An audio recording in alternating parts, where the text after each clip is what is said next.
हरिओम। साधना के दृष्टिकोण से अगर देखा जाए तो साधना में जो सबसे आसान या चर्चित जो साधना हम मानते हैं वो मंत्रों का जाप मानते हैं या माला जाप को मानते हैं।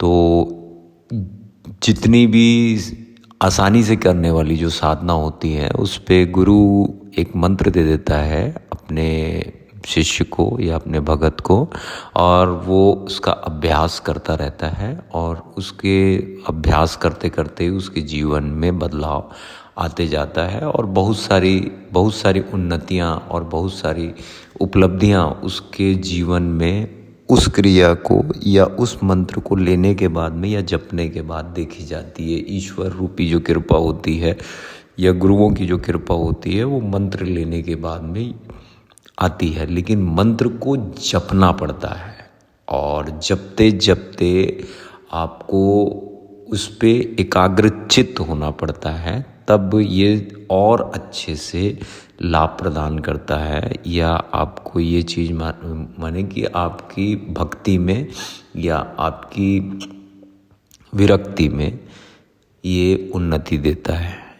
ये आपके सेहत में, मानसिक सेहत में भी और दूसरी मतलब फिज़िकली और इकोनॉमिकली और मेंटली ये सब तरफ से इफ़ेक्ट करती है ये चीज़ मंत्रों की। तो मंत्रों का जो जाप होता है, अगर आप उससे सांसों की क्रिया के साथ में अगर आप करते हैं तो उसका प्रभाव इससे 4 गुना ज़्यादा हो जाता है।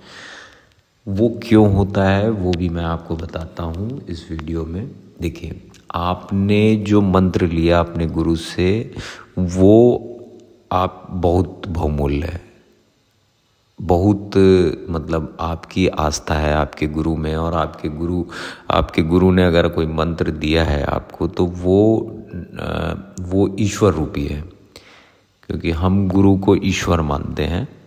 तो वो ईश्वर रूपी, ईश्वर के मुख से निकला हुआ वचन है और उसका आपको नियमित रूप से पालन करना चाहिए या जपना चाहिए।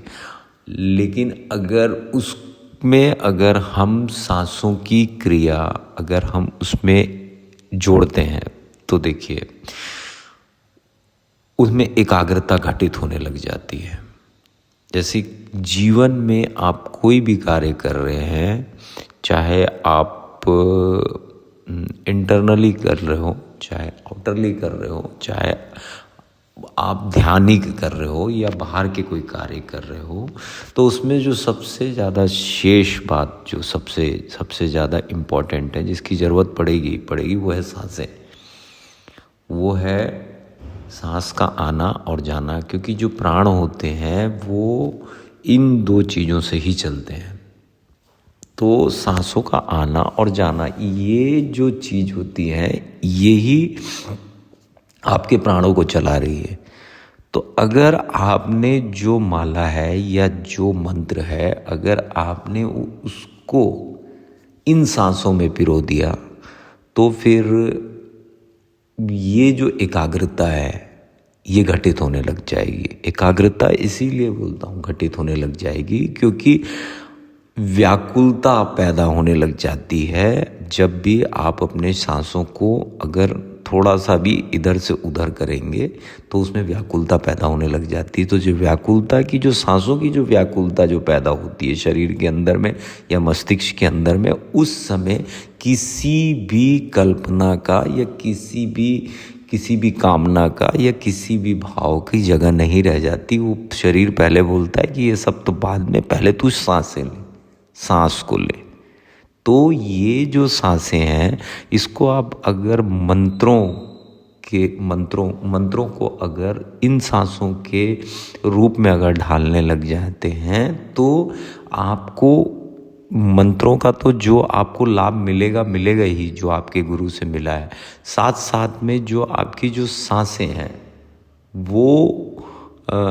वो एकाग्रता घटित करने लग जाएगी, निरंतर घटित करने लग जाएगी।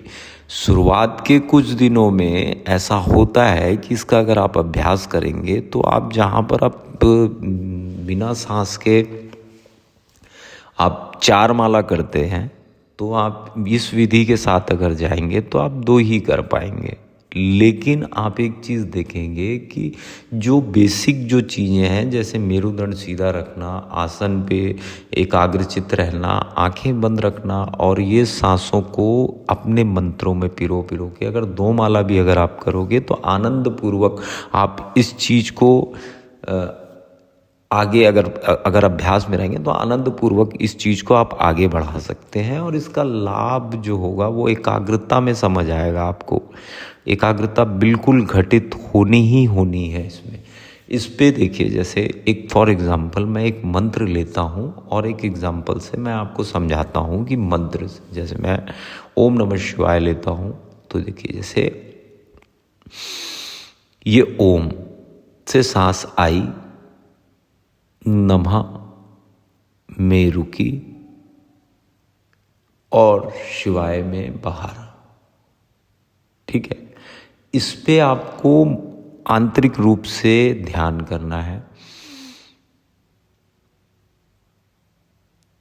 अगर आप आंतरिक रूप से अगर इसको जप रहे हैं तो भी ठीक है, अगर नहीं जप रहे हैं तो सिर्फ सांसों को पिरोइए, ओम नमः शिवाय।